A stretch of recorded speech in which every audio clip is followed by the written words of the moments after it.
everybody, I'm Megan Victor with the Megan Victor Group at Century 21 Fine Homes in the States, Judge Fight, and I'm here today with my friend Darren Shue.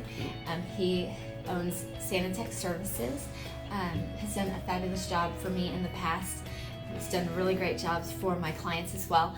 The holidays are coming up, and I just wanted to bring you in again and ask you about just cleaning your floors for the holiday, getting everything ready, because people are going to come over after the holiday. There's been a lot of traffic through your home, and today I wanted to focus more on our hard surfaces like the tile, hardwood, engineered hardwood, vinyl, laminate, all those things.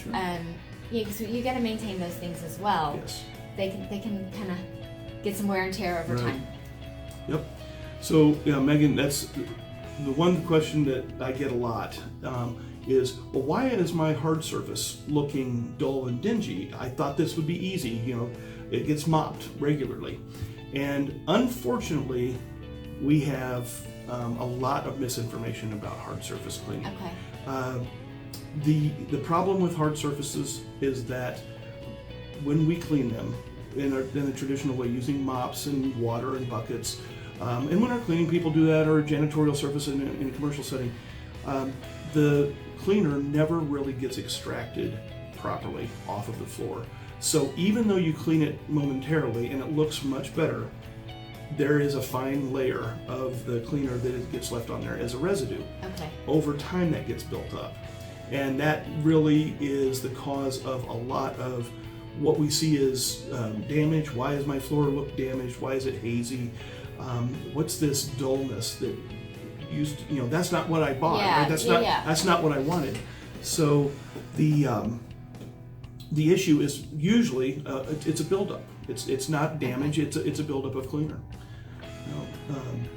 So, for example, if you'd like, or do you have a question, or? Well, yeah. Okay. What should we be doing and say? Because I have my dad got me a steam cleaner thing.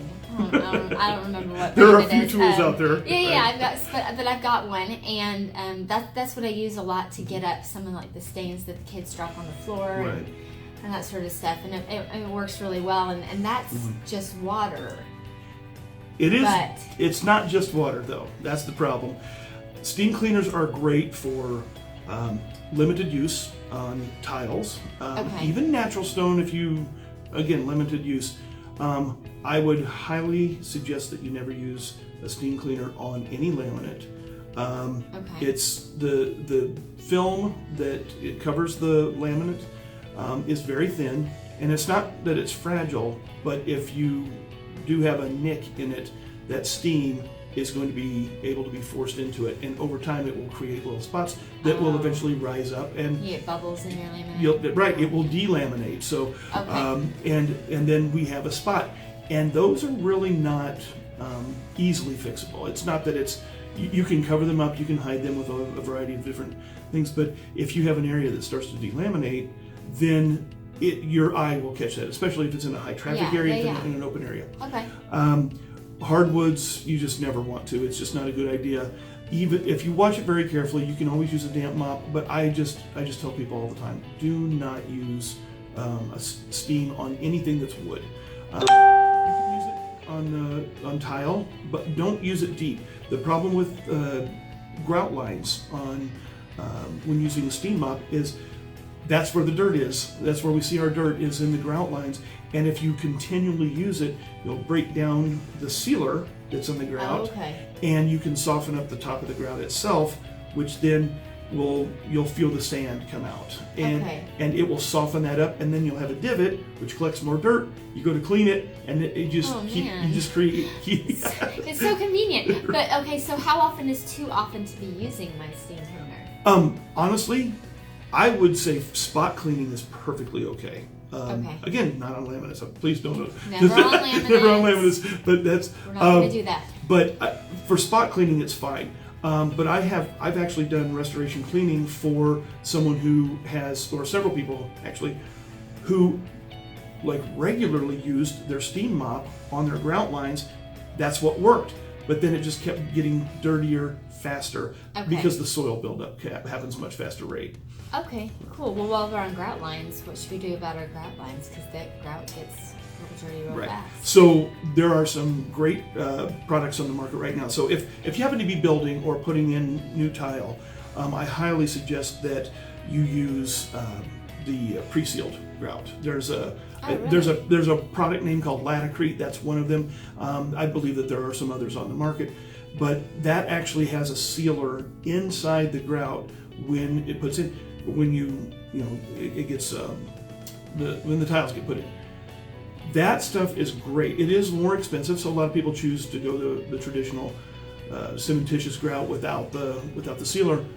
But in the end, it's going to probably save you some money if you do your maintenance cleanings. The biggest tip I can tell you to keep grout lines clean is, number one, always clean up something immediately. Don't let any liquid or food that has any moisture whatsoever, or even mud from dog's paws or kids' tennis shoes or whatever, don't let that sit because it will seep into it. The sealers are only a protectant to slow down the rate of absorption into the grout line. So you want to get that dirt and mud and drinks, you want to get that cleaned up as quickly as possible. The second issue is don't use cleaners on your tile floors, your wood floors. And people say, oh, well, I've been using this for a long time. Again, the buildup happens. If you just use warm, damp water, that is going to get up the vast majority of all the dirt and soiling that's on your hard surface. Okay. And then if you absolutely have something that is not coming up with water and you don't want to scrub that hard because you could damage something, then by all means use a cleaner, but use it in a spot situation and really make sure that you rinse it off. And if you have to get 2 or 3 rags to wipe that off with water, then do that. But get that residue off of there. Okay, great. And what about just real quick, because I know you gotta go, but what about our hardwood floors? What is our best practices for keeping those nice and clean? Right. So hardwood is definitely a special case because of the nature of it. It's so expensive and relatively soft. If you think about dropping something on there, it's going to dent. But that's part of the beauty of it, and it adds to the character. Again, your regular cleaning, I would say damp mop. Put just not wet at all, but flat microfiber mops for your own home care. If you have a cleaning person come in doing that. I use a product from a company called Basic Coatings called Squeaky, IFT. It's a funny name. Squeaky IFT. Squeaky IFT. Okay. But used in moderation, that leaves absolutely no residue. There's a isopropyl alcohol base to it that flashes off really quickly. It won't let any moisture sit there and possibly swell your wood up, and it leaves it nice and clean and emulsifies the soils that are on there. Okay, well, awesome. Darren, thank you so much for coming in. As always, you're so informative, so helpful. Thanks for having me. Oh, it's been a pleasure. If you have any flooring needs, cleaning needs, please reach out to Darren. We'll flash his number up on the screen in a minute here, and if you need anything for real estate, I'm your girl. Have a great day, and we'll see you soon.